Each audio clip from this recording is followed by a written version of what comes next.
ямар аюултай биднээс яг нэгэндээ шалтгаална, үл шалтгаална Монгол хүмүүст зай. Ингээд яриад эхлэхээр хайрын цаг, хайрын ажил өргөдөг байхгүй.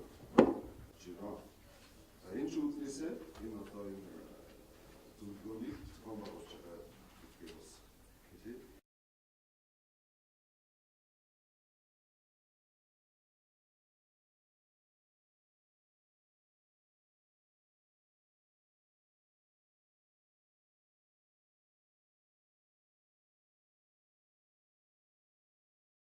Хийчихсэн. Манайхан дэрдэг. Манай ажил. Нас дэрдэг. Нэг их бол нэмээд хийчихсэн. Олоод хийчихсэн. Ингэж хулгай хийж байна. Ингэж батгаажуулахдаа мөнгө өгч байна. Эсвэл хүн суртах гаргаж байна. Маргааш нөгөөд хийж байна. Тэрийг л яа. Улсын лук төрсөн брендинг улс мэлэтэр Эстнаас юмсан газар хамтарсан үндэсний зөвлөгөө.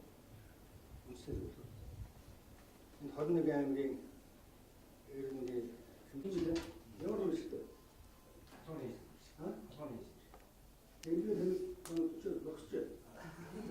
шийдэж байна. 2015 онд 4 мэргэжлэн Америкийн нэгдсэн улс үндэсний сан гэдэг шарын байна уу? Хамгийн хэцүү үсгээр нь тийм үү?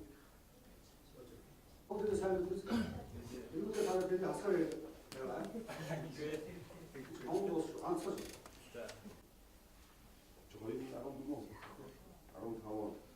онд гарсан 110 дугаар тушаал Маш их тийм мэдээлэл тавина. За Аривнаа бол багшийн дээд сургууль төгссөн. Оны 10 дугаар хэлсэн. Монгол хятад улс орны хооронд чухал ажил одоо топ гэх маш чухал мэдээлэл өгөх гэж байна. За тэрнээс өмнө одоо баатар Баталгаажуу хамгаалж буй энгийн номер хөрөмж нэвтрүүлэг нэм сургуулийн хэмжээнд үйл ажиллагаараа явуулах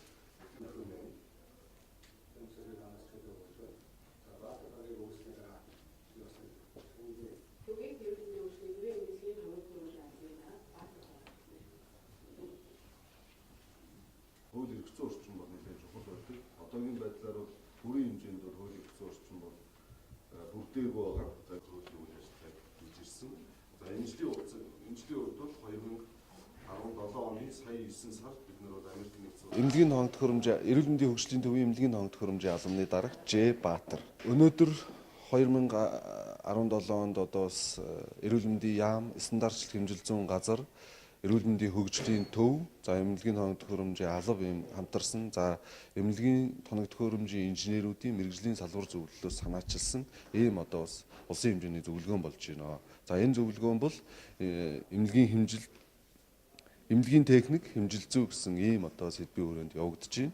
За стандарт яагаад бий болох болсон бэ гэвэл Монгол улсад сүүлийн жилүүдэд эмнэлгийн хонгот хөрөмж эрүүл мэндийн салбарт оруулж байгаа хөрөнгө оруулалт нэмэгдэж байгаагийн хэрээр эмнэлгийн хонгот хөрөмжийн одоо бас нийлүүлэлт хөрөнгө оруулалт бас нэмэгдэж байгаа маа. Энийгээ дагаад энэ боловсон хүчнийг чадваржуулах, за эмнэлгийн хонгот хөрөмжийн олон улсын стандартыг одоо бас Монголдо нэвтрүүлэх, за энэ стандартын дагуу одоо бас эмнэлгийн тусламж үйлчилгээ, өслөг онцлогоо, эмчилгээг хийж чадж гин үү гэдэг ийм одоо бас нөхцөл байдал үүсэж байгаа. Энэтэй холбоотой Монгол улсад эмнэлгийн одоо тоног төхөөрөмжийн стандарт, норм норматив гэдэг юм байхгүй байгаа учраас стандарт хэмжил зүйн газар эрүүл мэндийн яам, эрүүл мэндийн хөгжлийн төв хамтраад бол энэ дос зөвлөгөөнийг зохион байгуулж байна. Энэ зөвлөгөөнөөс бол бидний эхний одоо зөвлөмжүүд гарна. За зөвлөмж бол одоо бас яг гарч амжааг байна. Хурал зөвлөгөөн дуусаагүй байгаа учраас энэ зөвлөгөөний дараа бид нар бас зөвлөмж гаргана.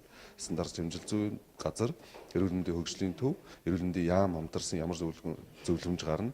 За энэ зөвлөмжийнхаа дагуу бид нар цаашдаа 3 байгууллагын хамтарсан одоо бас ажлын хэсэг гарч ажиллаж аль талынхаа одоо бас мэрэгжил арга зүйн зөвлөгөөг бие биендээ өгч энэ одоо бас Монгол улсад эмнэлгийн хонгот хөрөмжийн стандарт гэдэг юмыг нэвтрүүлэх тал дээр за наан бол зөндөө ажлууд байгаа, итгэмжлэх, дагалдах журам гэдэг янз бүрийн ажлууд байгаа.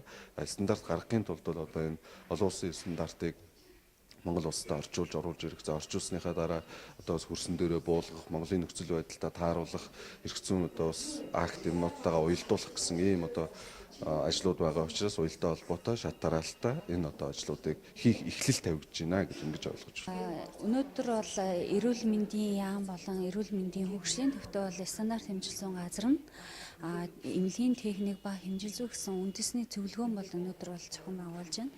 За энэ зөвлөгөөнөөр бид нэр стандарт хэмжилсэн газраас одоо ямар чиглэлээр одоо оролцож байгааг гэхээр эрүүл мэндийн үйл ажиллагаанд ашиглаж байгаа хэмж хэрэгслийн баталгаажуулалтын өнөөгийн байдал түүнд одоо тэрийг баталгаажуулалтыг хийхэд одоо баталгаажуулалт буюу хэмжсэн нийтүүдийг хангуулахад ямар хүндрэлт учраад байгаа энийг яаж шийдвэрлэх вэ?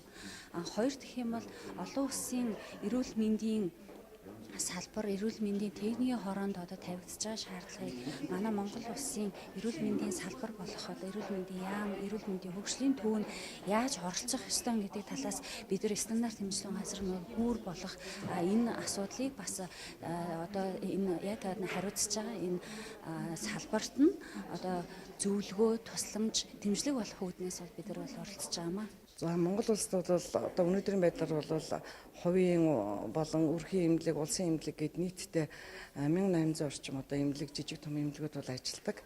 За энэ тоног төхөөрөмжүүд энэ эмнэлгүүдэд ажиллаж байгаа нийт одоо 30 мянган орчим одоо тоног төхөөрөмж байна.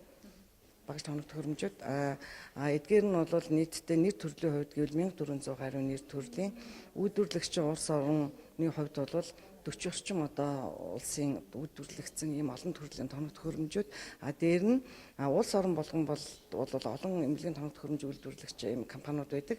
Тэгэхээр зэрэг үйлдвэрлэгчийн хувьд бол одоо 2000 гаруй үйлдвэрлэгчийн ийм одоо тоног төхөөрөмжийг бид нар ингээд ажиллуулж байна. Ийм бүртгэл мэдээллийг орчин үеийн гарын програмтай хослуулаад хийж эхэлж байгаа юм байна. Хоёрдугаар энэ стандарт хэмжээний баталгаажуулалтын талаар бол холбоотох мэргэжлийн байгууллага хүмүүс ирээдүйд бидэнд бас сургалт хэлж өглөө. Эндээс бас чухал санаануудыг бас ойлгож авч байна. Урд нь бол тийм бол тодорхой тийм юм бол стандарт гэсэн юм бол байгаагүй. Одоо бол ингээд шинээр энд ярилцаад олон улсын бас юг судлаад манай холбогдох ажилтнууд яагаад бүр хуулийн төсөл хүртэл санаачилсан явж байгаа одоо батлуулахаар ингээд хөөсөлтөө явж байгаа юм байна. Бид нар бий бол өөрөө салбар зүйлийн гишүүнээс ажилладаг. Тэнд бол тодорхой хэмжээний саналууд өгчээсэн тэр маань одоо цаасан дээр бол гараад одоо цаашаа зөх шатны газруудаар нь яваад одоо ингээд жоо их баяртай байна.